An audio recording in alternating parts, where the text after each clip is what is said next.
So if we think of Jesus as the one who reveals God, I was really struck by Angela saying earlier that God is queer. And I think as humans we have a tendency to construct God in our own image rather than to recognise that we are made in the image of God, and therefore the dominant expression of humanity ends up writing itself onto God and making that God. And I think in the story of Jesus, the stories of Jesus' life, we find that being broken down in some quite radical ways, which is then having the knock-on effect of altering the way we understand who God is in relation to humanity. So I think Jesus transgenders himself on a number of occasions.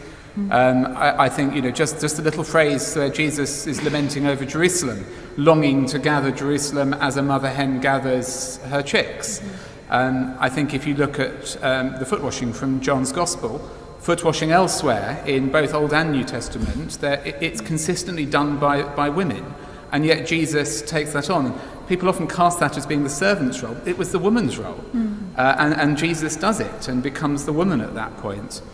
And I think we've observed that he's unmarried, he's childless, he defies gender and sexual norms of his day. He's known for associating with those whose own sexual history or gender identity may be ambiguous. So I think in Jesus we've got a revelation of God as encompassing far more than what historically, and recently at least, Christians have tended to construct God as being.